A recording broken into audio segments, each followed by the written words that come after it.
Hey, make sure you stay until the end. I have an important update.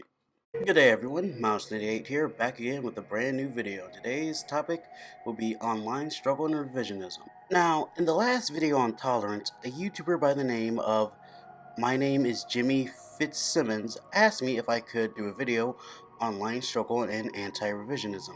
He told me that this video can tie in with the tolerance video, so I decided to do both since line struggle does deal with revisionism.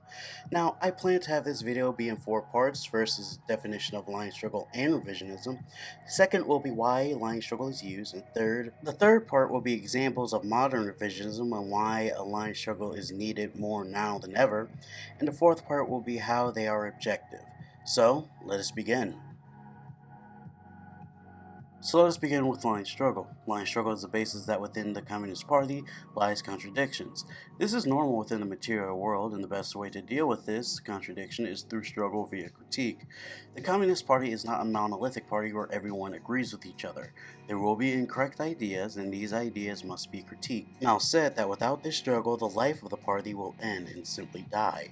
When it dies, either two things will happen. One, the end of the party, meaning the party will either dissolve or change their name along with their ideology. Or two, the party will continue in name only, but will revise its principles and go down a rightist path. And this leads us to our next topic, which is revisionism. Now, we all have heard of this word before, revisionism. But what does it mean?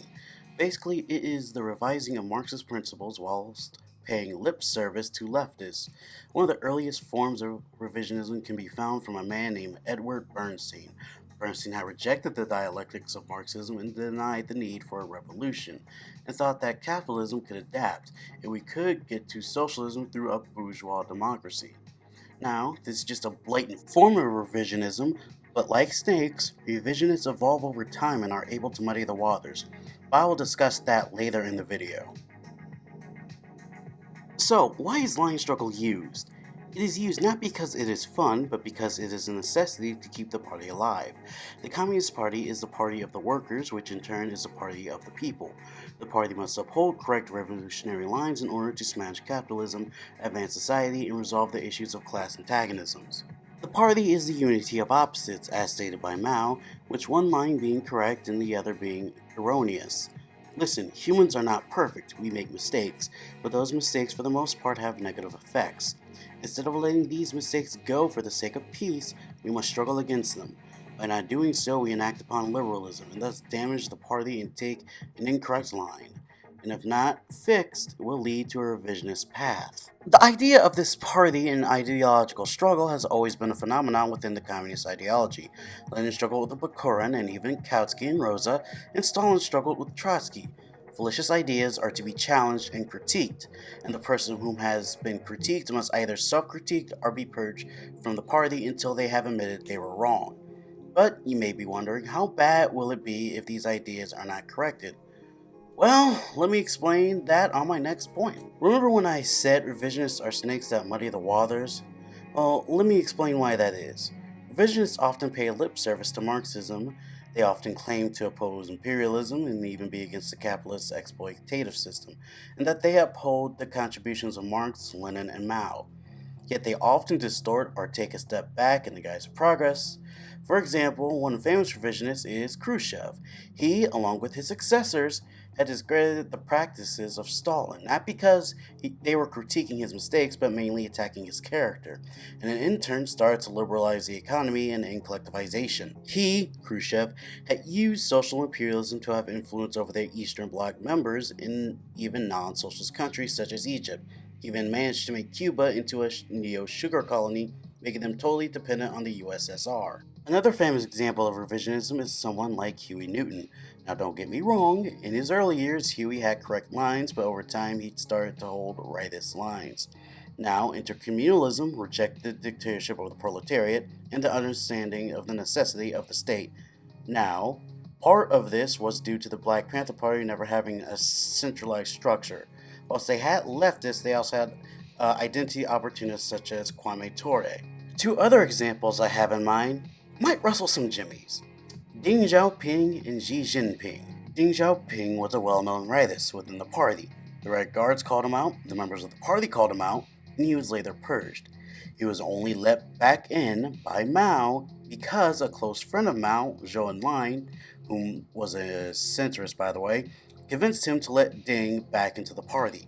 After Mao's death, Deng succeeded Mao after getting the Gang of Four arrested. Instead of continuing the Cultural Revolution, which saw great success in terms of social progress, culture, in some areas even reaching a communist-like state, Deng had discontinued this, and later in 79, he had abandoned the planned economics and introduced the capitalist system of markets. Now, whilst China, for the most part, is a capitalist, they have allowed for foreign capital into the country to do business. Now, Deng's excuse was that China needed to improve their GDP, when in reality, a high GDP does not equate to a better mode of living. Not to mention, over time, China had been setting up debt traps in Africa under the guise of helping their economy, when in reality, the class divide in Africa hasn't really changed. Now, debt traps did exist before Deng, and that was a mistake China made, but now it was done on purpose.